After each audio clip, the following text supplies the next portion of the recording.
TV நேயர்களுக்கு லக்ஷ்மி நாராயணன் அன்பு வணக்கங்கள். இப்போ நம்ம பார்க்க போகிறது புரட்டாசி மாத பலன்கள். புரட்டாசி மாத பலன்களில் முதல்ல என்னென்ன விசேஷங்கள் இருக்குன்னு பார்ப்போம். 22ஆம் தேதி அன்னைக்கு சஷ்டிங்க. ஸோ சஷ்டி அன்னைக்கு பார்த்திங்கன்னா முருகர் வழிபாடு ரொம்ப ரொம்ப சிறந்தது. குழந்தை பாக்கியம் வேண்டி விரதம் இருப்பவருக்கு அது ரொம்ப சிறப்புங்க. நம்பிக்கையோடு இருக்கவங்களுக்கு கண்டிப்பாக நிறைய குழந்தைகள் பெற்றிருக்காங்க. 24ஆம் தேதி அன்னைக்கு அஷ்டமி அன்னைக்கு கால பைரவரை அஷ்டமியில் அதுவும் கரெக்டாக அந்த ராகு காலத்தில் வணங்குவது ரொம்ப ரொம்ப சிறப்புங்க. அப்படி வணங்குவதனால் பகைவரை தகர்த்தெறிவார் கால பைரவர். ஸோ 27ஆம் தேதி ஏகாதேசி. உடலுக்கும் மற்றும் அந்த இறை எண்ணத்தோடையே நம்ம அந்த விரதத்தை மேற்கொள்ளும் போது அற்புதமான பலன் கிடைக்கும். இது பிளட்டை பியூரிஃபை பண்ணுங்க. எப்போதுமே இறச்சிக்கிட்டு இருக்கோம், ஏதாவது சாப்பிட்டுக்கிட்டு இருக்கோம். ஸோ அதெல்லாம் கிளியர் பண்ணி நீட்டாக உங்களுக்கு வயிறை சுத்தப்படுத்துது. அதே நேரத்தில் பசியின் கொடுமையை சொல்கிறது ஏகாதேசி விரதம் எல்லாருமே இருக்கணும். மறுபடி பௌர்ணமி பார்த்திங்கன்னா எப்பொழுதுமே பௌர்ணமி அன்னைக்கு ஒரு அன்னதானங்க அந்த மாதிரி விஷயங்கள் ஈடுபடுறது. அது மட்டும் அல்லாமல் சித்தர்கள் வழிபாடு ரொம்ப ரொம்ப சிறப்புங்க. மற்றபடி 5ஆம் தேதி அன்னைக்கு சங்கடகர சதுர்த்தி. வழக்குகள், நோய்கள் இதில் அவஸ்தப்படுறவங்க சங்கடகர சதுர்த்தி அன்னைக்கு விநாயகரை வணங்குவதனால் அந்த சங்கடங்கள் கண்டிப்பாக அகலும்.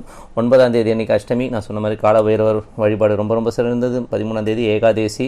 ஸோ அது அன்றைக்கி ஏகாதேசி அன்றைக்கி அந்த விரதமும் சிறப்பு, முன்னாடி சொன்ன மாதிரி தான். 14ஆம் தேதி அன்றைக்கி பிரதோஷங்க. ஸோ பிரதோஷம் அன்றைக்கி பார்த்திங்கன்னா அந்த பிரதோஷ காலத்தில் இறைவனை மனதார பிரார்த்தனை செய்யும்போது அற்புதமான பலன்கள் கிடைக்கும். ஸோ எல்லோருமே இருக்கணும். ஸோ பிரதோஷ காலம் இந்த 4:30 மணிலேருந்து 6 மணி வரை ஈஸ்வரன் கோயிலுக்கு போயிட்டு இருங்க. 16ஆம் தேதி அன்னைக்கு அமாவாசை. ஸோ அமாவாசை அன்னைக்கு பார்த்திங்கன்னா பிதுர் கர்மாக்கள் சம்பந்தமான விஷயங்கள், அதுக்காக நீங்கள் வழிபாடு பண்ணலாம். அன்னதானம் பண்ணுறது ரொம்ப ரொம்ப நல்லது. யாருக்காச்சும் வயதானவருக்கு துணிமணி இது மாதிரிலாம் எடுத்து கொடுக்குறது ரொம்ப சிறப்புங்க. ஸோ இதுதான் புரட்டாசி மாதத்துடைய சிறப்பான நாட்கள். பிறகு எப்படிலாம் இருக்குங்கிறத அடுத்து பார்ப்போம். அடுத்து புரட்டாசி மாதம் கடகராசிக்கு எப்படி இருக்குன்னு பார்ப்போம். ஸோ கடகராசி உங்களது ராசியில் பார்த்தீங்கன்னா உங்களுக்கு எதுவாக இருந்தாலும் சரி 2.5 நாட்களுங்க. ஒரு சந்திரன் ட்ராவல் ஆகிற உங்கள் ராசி அதிபதி 2.5 நாட்கள் தான் உங்களுக்கு பிரச்சனையாக இருந்தாலும் சரி, எந்தவித ஒரு சந்தோஷமும் 2.5 நாட்கள். ஸோ மாறி மாறி வந்துட்டு இருக்கும். மனநிலைகள்லையும் அந்த மாதிரி ஒரு ஸ்ட்ராட்டஜி இருக்குங்க. ஸோ அதனால் எதுவாக இருந்தாலும் மெடிடேஷன் பண்ணுறது ரொம்ப ரொம்ப நல்லதுங்க. 2 நாள் 4 பேரை திட்டுவீங்க, அதே 2 நாள் கழித்து பார்த்தீங்கன்னா அவங்கள புகழ்வீங்க. ஸோ அது உங்களோட கேரக்டரைசேஷன். அது மட்டும் இல்லாமல் உங்களுக்கு நிறைய எதிர்பார்ப்புகள் இருக்கும். மற்றவங்ககிட்ட கொஞ்சம் எதிர்பார்ப்புலாம் கொஞ்சம் ஜாஸ்தி வச்சுருப்பீங்க. நம்மளை யாரும் அன்பு செலுத்தலையோங்கிற மாதிரி எண்ணங்கள்லாம் அடிக்கடி வரும். ஸோ அதெல்லாம் தூக்கி போடுங்க, ஓகேங்களா? நமக்கு நாமேங்கிற மாதிரி தான். ஸோ மெடிடேஷன் இருங்க, ரொம்ப நல்ல பலன்கள் கிடைக்கும். உங்களது ராசியை பார்த்திங்கன்னா சனி வக்கரமாக இருக்க சனி இப்போ வக்கர நிவர்த்தியாகி பார்க்குறனால என்னென்னா தொழில் சம்பந்தமான விஷயங்கள், கணவன் மனைவிக்குள்ள நடுவில் இருக்கிற பிரச்சனைகள்லாம் இந்த அற்புதமான ஒரு பலன்களை எதிர்பார்க்கலாம் இந்த மாதம். அது மட்டும் இல்லாமல் பார்த்திங்கன்னா 2இல் சுக்கிரன். ஸோ 2இல் சுக்கிரன் இருக்கிறது ரொம்ப நல்ல விஷயங்க. அது மட்டும் இல்லாமல் சுக்கிரனுக்கு அந்த குரு பார்வை இருக்குது. ஸோ அது ரொம்ப சிறப்பான பலன்களை கொடுக்கும். காரணம் என்னென்னா குரு சுக்கிரனுங்கிறது ஒரு பணக்கார கிரகங்க. அவங்க பகை கிரகம் அப்படிலாம் அதெல்லாம் அடுத்து விட்டுருங்க. ஆனாலும் அந்த 2ஆம் வீட்டை குரு பார்க்குறதும் அங்கே சுக்கிரன் இருக்கிறது பார்த்திங்கன்னா வீட்டில் ஒரு நல்ல செல்வ செழிப்பை உருவாக்குவதற்கான வாய்ப்புகள் நிறைய இருக்குது. ஸோ குடும்பத்தில் நல்ல பணம் வருவதற்கான வாய்ப்புகள்லாம் நிறையவே இருக்குது. ஸோ நல்ல முயற்சிகள் எடுங்க, சிறப்பான பலன்களை எதிர்பார்க்கலாம். மற்றபடி 2ஆம் அதிபதி 3இல்.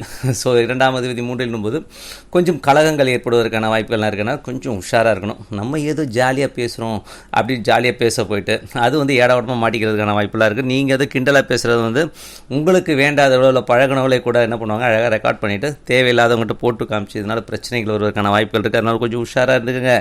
ஏதோ ஒரு ஃபோன் ரெக்கார்டிங் மட்டும் விட்டா பரவாயில்ல, சில பேர் கேமராலும் செட் பண்ணுற ஆள்லாம் இருக்காங்க. ஸோ அதனால் கொஞ்சம் ஜாக்கிரதையாக இருக்க ரொம்ப ரொம்ப நல்லது. மற்றபடி பார்த்திங்கன்னா தாய் சார்ந்த விஷயங்கள்லாம் எப்படி இருக்கும் அப்படின்னு பார்த்தீங்கன்னா தாய் சார்ந்த விஷயங்கள்லாம் ரொம்ப சிறப்பாக இருக்கும். அது மட்டும் இல்லாமல் 3ஆம் அதிபதி 4 கொஞ்சம் அந்த சின்ன சலசலப்புகள் உங்களுக்கும் உங்கள் அம்மாவுக்கும் இருக்கும். வீடு விற்கிறதுக்கான விஷயங்கள் எல்லாம் கொஞ்சம் துரிதமாக ஈடுபடுவீங்க. சொத்துக்களை விற்கலாமா அல்ல வாகனம் விற்கலாமாங்கிற விஷயங்கள்லாம் உங்கள் மைண்டில் போயிட்டுருக்கும். ஸோ எதுவாக இருந்தாலும் யோசிங்க. உங்களோட பிரச்சனைகள் இதனால் சால்வ் ஆகணும். நீங்கள் எதை வேணாலும் நீங்கள் டிசைட் பண்ணலாம். ஸோ அந்த மாதிரி எண்ணங்கள் வருதுன்றது தவிர்க்க முடியாதுங்க. ஸோ அடுத்தது பார்த்திங்கன்னா குழந்தைகள் சார்ந்த விஷயங்கள். இதில் பார்த்திங்கன்னா 5இல் கேது இருக்கும்போது பார்த்திங்கன்னா கொஞ்சம் குழந்தைகள் விஷயத்தில் கொஞ்சம் ஜாக்கிரதையாக இருக்கணுங்க. ஏன்னா 5இல் கேதுன்றதுக்கு உடனே ஐயோ கேது இருக்காருன்னா என்னங்க அது அப்படி இப்படிலாம் பயப்படலாம் வேண்டாம். கேது நல்ல கிரகம். ஆக்சுவலி ராகுங்கிறதும் கொஞ்சம் ஒரு தப்பான வழிகளை கொண்டு போகிற கிரகம். கேதுங்கிறது கொஞ்சம் உங்களை நிலை நிறுத்தும், உங்களோட பிழைகளை எடுத்து காட்டுறது தான் கேதோட விலை. ஸோ அப்போ என்ன ஆகும், உங்கள் குழந்தைங்களோட தப்பெல்லாம் எடுத்துக்காட்ட போகுது. ஸோ அதை தான் பார்க்கணும். அது மட்டும் இல்லாமல் அவர் போகிற சாரம் பார்த்திங்கன்னா ஒரு 8 மாதத்திற்கு பார்த்திங்கன்னா உங்களுக்கு 12 3ஆம் அதிபதியான புதனின் சாரத்தில் போகிறாரு. ஸோ அப்போ என்ன ஆகும் அப்படின்னா கொஞ்சம் பார்த்து நடந்துக்கணும். குழந்தைங்களுக்கு உங்களுக்கு நிறைய கருத்து வேறுபாடு வருவதற்கான வாய்ப்புகள் இந்த டைமில் இருக்குது. ஸோ குழந்தைங்க பண்ணுற தப்பெல்லாம் உங்களுக்கு தெரியும். இந்த 8 மாதத்தில் என் பிள்ளைய அப்படி பண்ணுதுங்கிற மாதிரி எண்ணங்கள்லாம் தோணும். குழந்தைங்க விஷயத்தில் கொஞ்சம் ஜாக்கிரதையாக இருங்க. மற்றபடி வந்து பார்த்திங்கன்னா கலைஞர்களுக்கு வந்து பார்த்திங்கன்னா இந்த அக்ரிமெண்ட் டாக்குமெண்ட்டில் மாட்டிக்கிட்டு இருக்க கலைஞர்கள்லாம் நிறைய பேர் இருக்காங்க. ஸோ அந்த மாதிரி இருக்கவங்களுக்குலாம் வந்து கொஞ்சம் வந்து இந்த தவறுகள்லாம் வெளியில் தெரிய வரும். ஸோ அதனால் கொஞ்சம் வந்து கலைஞர்கள்லாம் வந்து கொஞ்சம் விழிப்போடு இருக்கணும். ஏதாவது அக்ரிமெண்ட் சைன் பண்ணுறதா சரி, டாக்குமெண்ட் சைன் பண்ணுறதா இருந்தாலும் சரி, ஒரு கான்ட்ராக்ட் சைன் பண்ணுறதா இருந்தாலும் கொஞ்சம் யோசித்து சைன் பண்ணுறது ரொம்ப ரொம்ப நல்லதுங்க இந்த 8 மாதத்திற்கு. ஸோ என்ன எப்படி 8 மாதத்துக்கு அப்படி சொல்கிறோன்னா, புதனுடைய சாரத்தில் வந்து கேது போதுங்க. ஸோ அது வந்து பார்த்திங்கன்னா 4 பாதம், ஒரு பாதம் 2 மாதம், 4 பாதங்கள் போது 8 மாதங்களுக்கு வந்து இந்த விஷயங்கள் நடக்கும். அதனால் வந்து கொஞ்சம் உஷாராக இருக்குது, ரொம்ப ரொம்ப நல்லது. மற்றபடி வந்து பார்த்திங்கன்னா 6ல் குரு வந்து பார்த்திங்கன்னா வக்ர நிவர்த்தியாக சூப்பராக இருக்காங்க. ஸோ வேலை கிடைக்காதவர்களுக்கு கண்டிப்பாக அருமையான வேலை கிடைப்பதற்கான வாய்ப்புகள் ரொம்ப சிறப்பாக இருக்குங்க. ஸோ அதனால் வந்து அருமையான ஒரு வேலை, நீங்கள் நினைச்ச மாதிரி நல்ல வேலைகள் கிடைக்கும். அதனால் நல்ல கொஞ்சம் சில பேருக்கு வந்து அலைச்சல்கள், ஒரு இடத்துலேருந்து இன்னொரு இடத்துக்கு வந்து ட்ரான்ஸ்ஃபர் ஆகிறதுக்கான வாய்ப்புகள் நிறையவே இருக்குங்க. ஸோ நான் மொத்தத்தில் பார்த்திங்கன்னா நல்ல பணம் செழிப்பு இதெல்லாம் உருவாகிறதுக்கான வாய்ப்புகள், வேலையில் வந்து நல்ல ஒரு உயர்வு கிடைப்பதற்கான வாய்ப்புகள் ரொம்ப சிறப்பாக இருக்குங்க. மற்றபடி வந்து பார்த்திங்கன்னா 7, ஸோ 7ல் சனி. ஸோ சனி வந்து நல்ல ஒரு ஆட்சி ஆகிறார். ஸோ அது வந்து மட்டும் இல்லாமல் அவர் 29ஆம் தேதியிலேருந்து வக்ர நிவர்த்தி ஆகிறாருங்க. ஸோ 29ஆம் தேதிக்கு மேலே நல்ல பலன்களை எதிர்பார்க்கலாம். உங்களுக்கு கணவன் மனைவிக்கு நடுவில் இருந்த ஒரு கருத்து வேறுபாடு, பிடிவாதங்கள், பிரச்சனைகள், பழம் சங்கதிகளை பேசி சண்டை போட்டுட்டு இருந்தது எல்லாமே மறைஞ்சி ஒரு சுமூகமான சூழ்நிலை கண்டிப்பாக உருவாகும். ஸோ நல்ல விஷயங்கள், நல்ல மாற்றங்கள் ஏற்படுங்க. ஸோ அது மட்டும் இல்லாமல் 7, 8ஆம் அதிபதியும் சனியாக வருவதனால் அடிக்கடி இதை பற்றி பேசாதீங்க. கருத்து வேறுபாடு இருக்குன்னா நீங்கள் கொஞ்சம் யாராச்சும் ஒருத்தர் விட்டு கொடுத்து போகிறது ரொம்ப ரொம்ப நல்லதுங்க. மற்ற எல்லாமே சிறப்பாக, நீங்கள் எதை பற்றியும் கவலைப்பட வேண்டாம். அது மட்டும் இல்லாமல் உங்களுக்கு வந்து 9ஆம் அதிபதி. ஸோ 9ஆம் அதிபதி பார்த்திங்கன்னா உங்களுக்கு வந்து குரு வந்து நல்ல சிறப்பான பலன்கள் இருக்குது. ஸோ 6, 9ங்கும்போது வெளிநாட்டில் இருக்க நண்பர்கள், ஸோ வெளிநாட்டில் வேலை செய்து கொண்டு இருப்பவர், வியாபாரம் செய்து கொண்டு ரொம்ப சிறப்பான பலன்கள் கிடைக்கும். நல்ல வருமானம் வருவதற்கான வாய்ப்புகள், நல்ல செல்வ செழிப்பு ஏறுவதற்கான வாய்ப்புகள் ரொம்ப சிறப்பாக இருக்குங்க. ஸோ இந்த மாதத்தில் வந்து எவ்வளோக்கு மேக்ஸிமம் வந்து முன்னேற முடியும், எவ்வளோக்கு எஃபோர்ட் போட்டு பெரிய அளவில் சாதிக்க முடியுமோ சாதிப்பது ரொம்ப ரொம்ப சிறப்புங்க. தொழில் சார்ந்த விஷயங்கள், 10ல் செவ்வாய் வக்கரமாக இருக்கனால வந்து பார்த்திங்கன்னா கொஞ்சம் வந்து தொழில் சம்பந்தமான விஷயங்களில் வந்து நீங்கள் பிடிவாதம் பிடிப்பீங்க. அது பிடிவாதம் பிடிக்கலாமா வேணாம்ங்கிறது வந்து நீங்கள் யோசிச்சு பார்த்துங்க. ஏன்னா வந்து அந்த ஒரு சில விஷயங்களில் வந்து நமக்கு ரொம்ப அதிகமாக பிடிவாதம் பிடிக்கிறனால சில ஆர்டர்ஸ்லாம் கட் ஆகிறதுக்கான வாய்ப்பு. அதனால் வந்து நீங்கள் வந்து கொஞ்சம் வளைஞ்சி நெளிவு இருந்தால் தான் வியாபாரம். ஸோ கொஞ்சம் பார்த்து நடந்துக்குங்க.